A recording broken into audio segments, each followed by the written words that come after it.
UP सरकार ने अनुप्रिया पटेल की चिट्ठी जो उन्होंने लिखी थी, इसका जवाब दिया यूपी सरकार ने।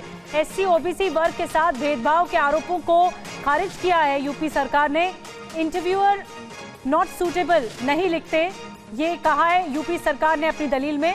इंटरव्यू के न्यूनतम अंक आयोग से निर्धारित होते हैं, ये भी यूपी सरकार ने उनकी चिट्ठी का जवाब देते हुए कहा है। आरक्षित अभ्यर्थी नहीं मिलने पर सीटों में बदलाव नहीं होता है, तो जो रिजर्व कैंडिडेट नहीं तो भी बदलाव नहीं, इस तरह की बात जो बात कही गई अनुप्रिया के आरोपों पर योगी सरकार ने जवाब दिया है।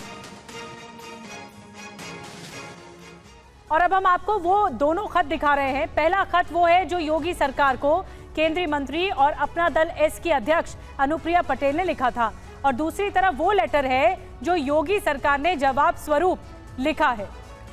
तो हम आपको दोनों लेटर दिखा रहे हैं जिसमें नियुक्तियों को लेकर, एससी एसटी ओबीसी में नियुक्तियों को लेकर सवाल उठाए गए थे, और इस बारे में जो इंटरव्यू वाली जो नौकरियों पर यूपी में लेटर वॉर किस तरह से छिड़ गया है, ये अब हम आपको दिखा रहे हैं। इंटरव्यू वाली नौकरियों पर यूपी में लेटर वॉर छिड़ गया है। जी हाँ, अब हम आपको दोनों लेटर बताते हैं।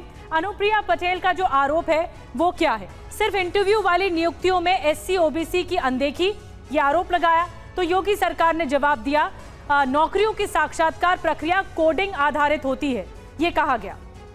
आगे अनुप्रिया पटेल का जो आरोप था वो ये कि एससी ओबीसी कोटे वाले पद सामान्य श्रेणी में डाले जा रहे हैं, ये कहा, जनरल कैटेगरी में डाले जा रहे हैं। तो योगी सरकार ने जवाब दिया, अभ्यर्थी का व्यक्तिगत विवरण इंटरव्यू के सामने नहीं होता है, ये कहा जवाब में। इंटरव्यू से मिलने वाली नौकरी में अनरिजर्व किए जा रहे हैं पद।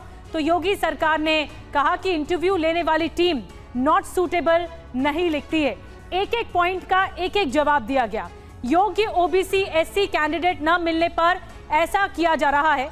तो योगी सरकार ने जवाब दिया, साक्षात्कार परिषद ग्रेडिंग देती है और जिसके आधार पर ही नंबरिंग होती है, नंबर्स मिलते हैं। नॉट फाउंड सूटेबल बताकर सामान्य कैंडिडेट की भर्ती की जा रही है, ये आरोप लगाया। तो योगी सरकार ने जवाब दिया अपने लेटर में, साक्षात्कार के लिए न्यूनतम अंक आयोग से निर्धारित होते हैं।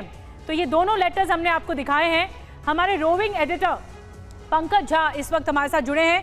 पंकज, ये रार आखिर क्यों देखने को मिल रही है? क्या इस बात की समीक्षा हो रही है कि क्योंकि एक सहयोगी दल है अपना दल एस सरकार में, एनडीए में, उसके बावजूद भी सवाल खड़े किए गए, तो आखिर फिर जवाब भी दिया गया योगी सरकार की तरफ से, लेकिन ये जो रार है, ये जो फाइट है, वो क्यों देखने को मिल रही है?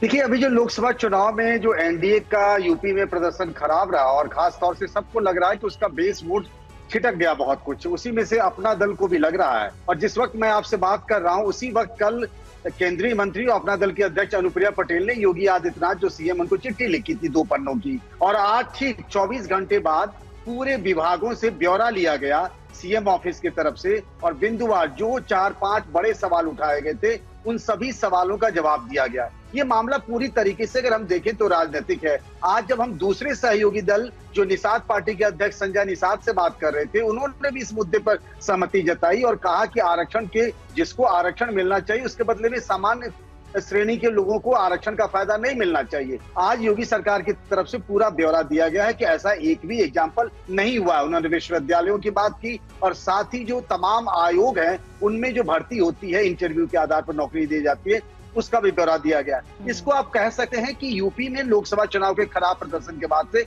साइड इफेक्ट के तौर पर इसे हम इसे समझा जा सकता है।